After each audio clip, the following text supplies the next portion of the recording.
Hello good afternoon दर्शन नमस्ते। आज Friday को दिन अब कर्म थलोबाट चाहिँ अब घरतिर लागिँदैछ। सानो प्रोग्राम छ, खासै केही छैन, घरमा पाहुना बोलाइएको छ, गएर खानपिन गर्नुपर्ने छ। म चाहिँ आफ्नै ओरिजिनल गेटअपमा आइसकेँ किचनतर्फ। अब खानपिन कामबाट अघि ब्लग स्टार्ट गरेँ।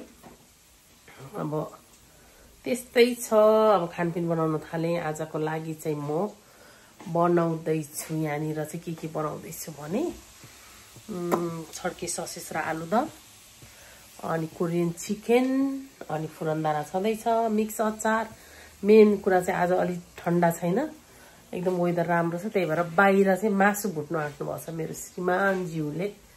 वेदर एकदम राम्रो छ बाहिरको, त्यही भएर आज चाहिँ मासु भुटिदिनु पर्यो बाहिर भनेर अहिले रेडी गर्दै हुनुहुन्छ। वेदरको अपडेट दिनु पर्दा चाहिँ यस्तो राम्रो छ मेरो, हेर कति राम्ररी फुलेको छ मेरो अर्किड है। यहाँनिर चट्ट लाएर वेदरको रिपोर्ट चाहिँ यस्तो छ। हाँगा पाता सबै झरेर रुख पनि ठ्याङ्ग्याङ हुनु भएको छ त्यतातिर। छड्के ससको लागि प्याज फरर, अनि यता आलु, यता ससेस मजाले ठक ठक ठक ठक ठक गरेर कुट्नु पर्ने हुन्छ। ल यसलाई चाहिँ अब रातो गरेर घोट्नु पर्ने हुन्छ। एकछिन चाहिँ आलु र छड्के ससेस पनि रेडी भयो यहाँनिर है, टक्क लाएर। अनि यतापट्टि अचार मेरो मसिनो केराउ, काँक्रा र गाजरको अचार पनि रेडी छ। दुवै स्पेसल सधैँ बनाउने फुरनदाना। यो चाहिँ मैले यो प्लास्टिकमै राखेर यसरी भाँडामा घुमाइदिएको कि, किनकि झिक्न पनि इजी हुन्छ, पछि उब्रियो भने पोको पारेर राख्न पनि इजी हुन्छ भनेर। एयर फ्रायर गरेर चाहिँ रेडी गरिसकेँ, सबै कुरा मोलमाल गर्ने कार्यक्रम गरेर। अब यसलाई चाहिँ चट्ट लाएर चाहिँ कोरियन सस, लसुन अदुवा हालेर अब बनाउनु पर्ने हुन्छ। को लागि रेडी भइसक्यो। यहाँ सब सामान रेडी भयो। अब मेरो श्रीमानको चाहिँ यहाँबाट अलि विन्डोबाट क्या पास गर्नुपर्छ सबै कुरा है।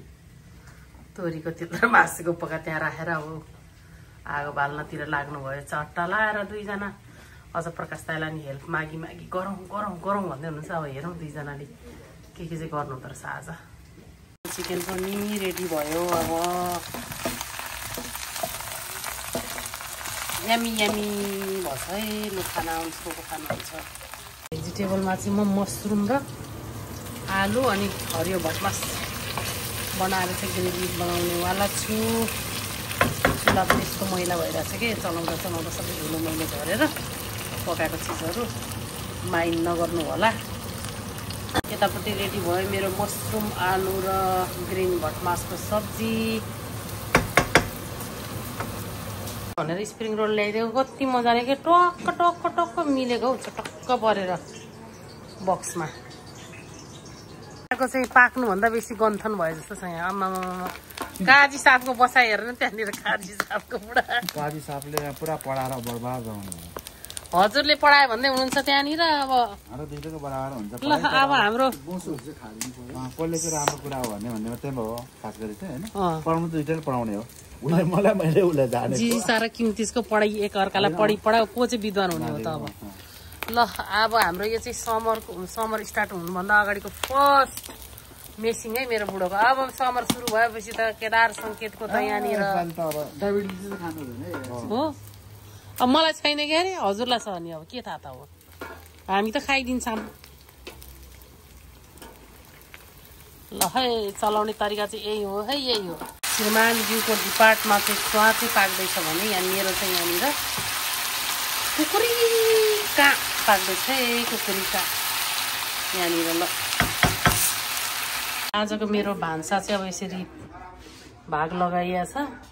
बाहिर गन्थन गर्नेहरू उहाँ गन्थन गरे उहाँ बोले गर्छन् हो, फुर्सद छैन। मासु पनि पाक्यो मजाले।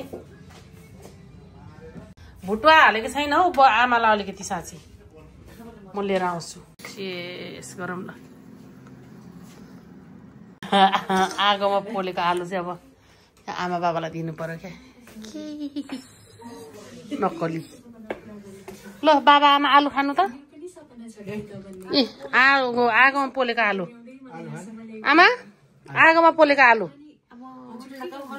ल एउटा आलु तातो छ है त्यहाँ थपको राख्नु बाबा ल तातो आमाको अब दाँतले सजिलो त्यही हुन्छ ल टिभी हेरेर बस्नु भएको छ आमा बाबा यहाँनिर खानुभयो कि लड्दिन हौ लड्दिन आमा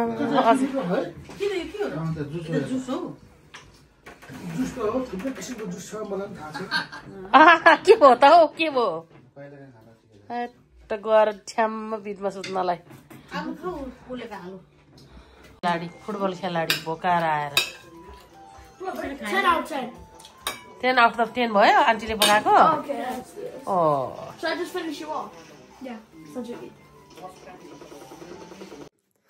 आजको दिन पनि यति व्यस्तताको साथ बित्यो कि अब आउने पाहुनाहरू पनि खानपिन गरेर जानुभयो हामी पनि अब आराम गर्नेतर्फ लाग्यौँ रातिको 10:30 पौने 11 भइसकेछ भोलि बिहानै उठेर फेरि अर्को गन्तव्यतिर लाग्नु पर्ने हुनेछ अनि जे होस् रमाइलो भयो अनि भिडियो खासै मैले त्यति बनाइनँ अलिअलि मात्रै खिचेको छु यसै गरेर अब म भिडियोहरू बनाउँदै जानेछु के कस्तो हुन्छ हजुरहरूको माया साथ सपोर्टको खाँचो छ है साथ सपोर्ट माया दिनुहुन्छ भन्ने आशाको साथ मेरो भिडियोलाई लाइक एन्ड सब्सक्राइब पनि गरिदिनुहुन्छ भन्ने धेरै धेरै आशा लिएकी छु यसको साथै आजको लागि हजुरहरूको सामु बिदा माग्दछु गुड नाइट शुभरात्रि बाइ बाइ